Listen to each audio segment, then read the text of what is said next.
I want to kick it off with this case down in Texas. It's so disturbing. These two kids, these two high school kids, this didn't need to happen. Right. The 17-year-old assailant, Carmelo Anthony, is arrested and charged with murder over the stabbing death of 17-year-old Austin Metcalf. It happened on April 2nd. Austin and his twin brother and this Carmelo Anthony, who belonged to a different school, were all at a track meet as spectators. And I don't totally understand, because I've heard different versions of this, but it appears that at the track meets, they would set up these tarps, and then various kids would hang out under the tarps. And Austin and his twin brother and a group from their school were under one tarp. There were many tarps. And Carmelo Anthony, who was from a different school and definitely not part of their posse, came under the tarp and appears to have sat in Austin's seat. Again, the allegations on exactly where he was and what the offense was, it's remained somewhat fuzzy to me, but it was definitely under a tarp at a track meet. And the allegation is that Austin went over to Carmelo. This is from the police report, that Austin went over and Austin told Anthony that he needed to move out from under their team's tent. And Anthony grabbed his bag, again, quoting here, this is a full description. Officer Taylor Wetzel wrote this based on what a witness told him. Then Carmelo Anthony grabbed his bag after being told he had to move and reached inside of it and proceeded to tell Austin, "Touch me and see what happens." No one really thought Anthony really had a weapon in his bag, and Austin proceeded to touch Anthony. And then Anthony told Austin to punch him and see what happens. A short time later, Austin grabbed Anthony to tell him to move, and Anthony pulled out what was recalled as a black knife and stabbed Austin once in the chest and then ran away. Another officer spoke to two witnesses, one being the victim's twin brother, Hunter Metcalf. They were hysterical. So what we're hearing from Carmelo Anthony's defense lawyer is that they're going to argue this was self-defense. That, of course, he said, touch me and find out what happens. And then Austin touched him, and therefore he was in fear and pulled out a knife. I mean, you could argue self-defense if he had pulled out his fists and started punching Austin Metcalf. We wouldn't be here. The law would not be involved. But Mark, he pulled out a knife and stabbed him in the chest.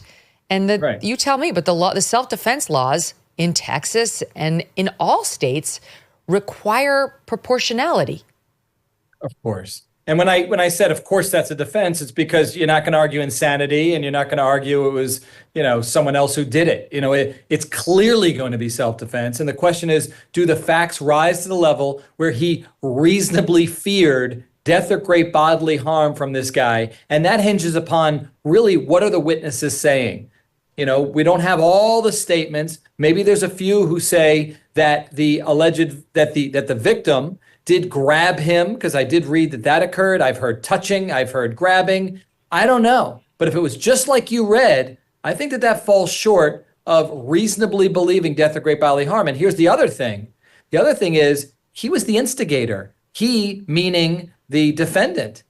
That's a problem. When you're the instigator, when then you're the initial aggressor, I think you might lose some protections that you normally have. Can't claim self-defense. That's exactly right. If you started it, right, and the other guy is like, okay, let's go, then you can't say, I had to do it to protect myself. Here is Tim Pool. He's a podcaster, Arthur.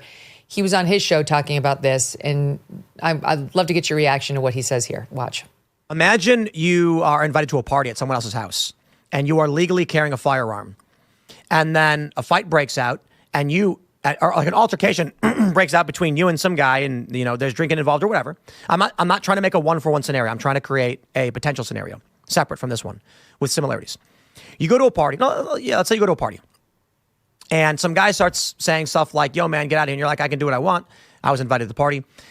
Verbal altercation escalates, and then the dude, you're standing there, and you pull your sweater back, and you've got a gun, and you put your hand up and say, don't come close to me, bro. I'm warning you right now. Do not come close. Do not take another step.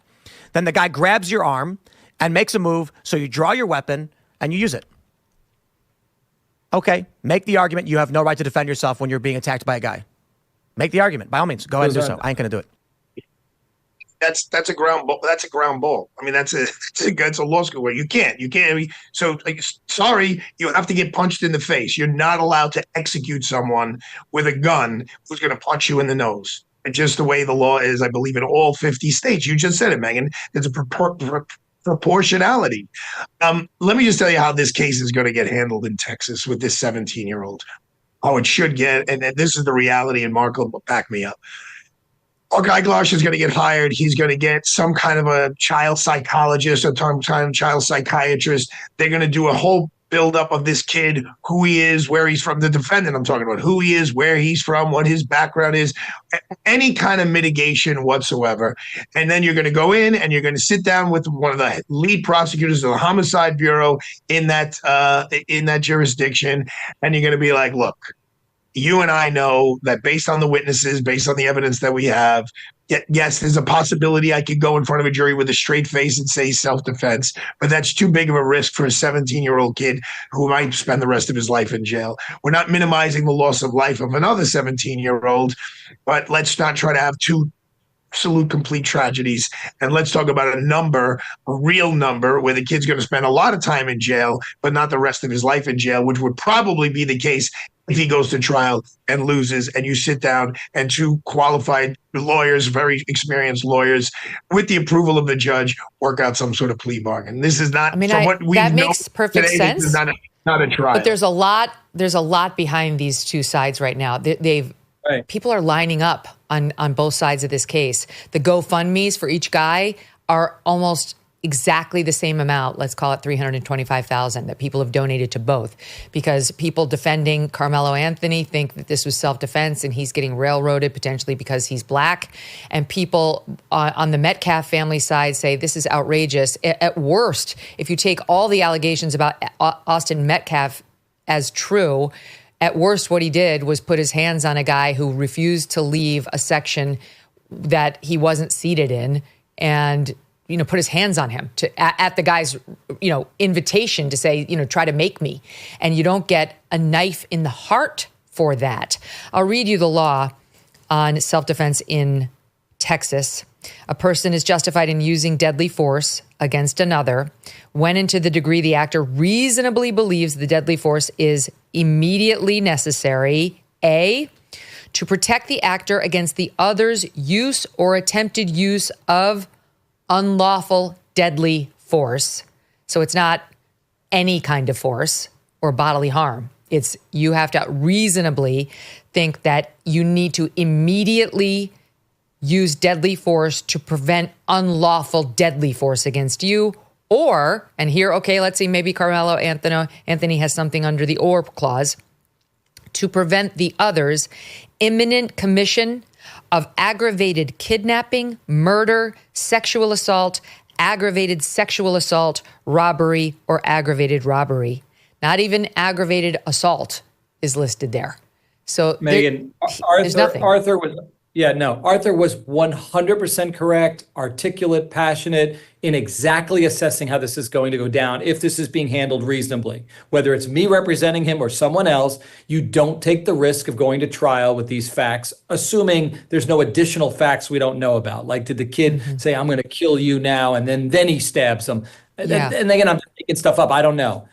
You'll sit down with a prosecutor after you have your client evaluated. If the prosecutors aren't playing ball and giving you a reasonable outcome, maybe you like the judge is compassionate and reasonable, you look for some type of downward departure below what he would normally be getting, and you look for some compassion from the judge. But politics will play a huge role in this case.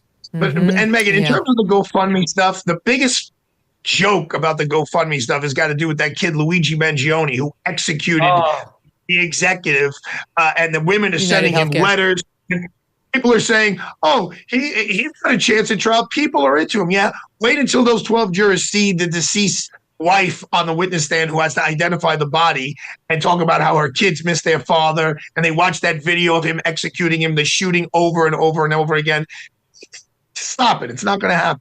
Yeah, we're just not going to get to, and I just said we're not going to get to the point in this country where what's foreseeable is a knife to the heart amongst 17-year-old boys who are scuffling, even arguing impolitely. I don't know exactly what happened. We'll find out over a seat at a track meet. Like, that's just, no one is going to interpret the law to say it was a reasonable response, because that's what self-defense is trying to factor in. Was your response reasonable under the circumstances? Texas has got the castle doctrine where you don't have to retreat. If somebody comes into your home, you got your gun, you can shoot them. So this isn't that. This is not that. This kid got asked a question, please leave, or told to leave, and he started to threaten, make me.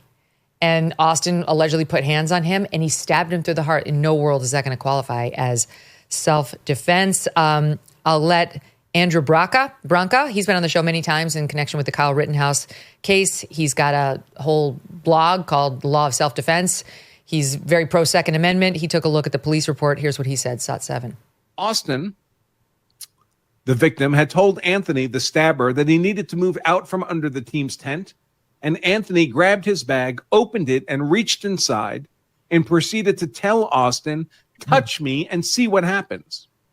No one really thought Anthony really had any weapons in his bag, and Austin proceeded to touch Anthony, and then Anthony told Austin to punch him and see what happens. This is provocation with intent, folks. These are facts I had not heard before. The stabber is provoking the victim to use force for the purpose of being able to inflict deadly force upon him. That's the most severe form of provocation with intent, and loses you self-defense as a legal defense. These are bad facts for Carmelo Anthony. This is what you were saying, Mark, because the second part of that statute that I read that speaks to deadly force in defense of person reads, the actor's belief, that you're about to face deadly bodily harm, that the belief that the deadly force was immediately necessary as described above is presumed to be reasonable if the actor did not provoke the person against whom the force was used. So that provocation, he's saying, make me, is provocation. I'm going to argue the other side of this, because not legally. Legally, we've already done the analysis on it, and it's solid. But you put people in the box in Texas, okay? We would think, without knowing that, there's $300,000+ being donated to the defendant's fund, that there couldn't be anyone supporting this type of activity. But that shows what we're talking about here. You go to a jury trial, there may be a few people who just say, I don't care what the facts are, or those facts are enough for me. He reasonably feared, or else he wouldn't have stabbed him. I'm telling you, it's not a slam dunk jury trial because of who's going to sit on this jury. Well, not only that, but unfortunately, the internet has done its thing, and they have tried to paint the victim here, Austin Metcalf, as a white supremacist, for which there is zero support. It's ridiculous. Right. They're circulating pictures of Austin and his twin brother wearing camouflage and holding guns, like going out hunting, juxtaposed with Anthony in a suit. And this very popular guy on X calls him a suspected white supremacist. A suspected white supremacist? No, I mean, honestly, you could get sued for this, sir. Like, you seriously could get sued. And by the way, there are lots of pictures of Carmelo Anthony holding a gun and holding up the middle finger and trying to look like a thug on the internet too. But this is what the prosecutor is going to have to deal with too when he's trying to pick a jury, right? Have you seen these posts suggesting that the decedent is some sort of a white supremacist? It's a lie. Ooh. But it's out there. You can't say that. You don't want to put it out there. So you have to be more delicate as a prosecutor. What have you seen? And let's go sidebar to discuss it. So that doesn't come out. The minute they hear that he might be a white supremacist, now you've, infected the jury. Your own jury pool. Yeah. And by the way, I mean, just for the record, even if you were a white supremacist, again, 0, 0, 0 evidence to that effect, that you still can't stick a knife in his heart. You still can't. Like, right. It would be irrelevant. It wouldn't come out. It's not relevant to the case. I mean, unless someone said he threw out a racial slur or something like that, that would be different. But I would argue as a defense attorney, how is that relevant if he's Catholic, if he's Jewish, if he's a white supremacist, or if he's part of Black Lives Matter? It doesn't matter. That's not part of this case. Tariff wars, stubborn inflation. No wonder gold has been routinely hitting all-time highs. In volatile markets like the one we have now, don't sit on the sidelines with your head in the sand. You can take control and safeguard your savings now. This is why so many Americans today are turning to Birch Gold Group. They've helped tens of thousands convert an existing IRA or 401k into one in physical gold. Is it time for you to hedge against economic instability with gold? To learn how to own physical gold in a tax-sheltered account, text MK to 989898. Birch Gold will send you a free, no-obligation info kit. Again, text MK to the number 989898. A-plus rating with a Better Business Bureau, countless 5-star reviews. Birch Gold has helped so many. It took us decades to get into the tangled mess we're in right now. How long to get out of it? Text MK to 989898 today. Thanks so much for watching. If you like what you just saw, hit the subscribe button for more clips and full episodes.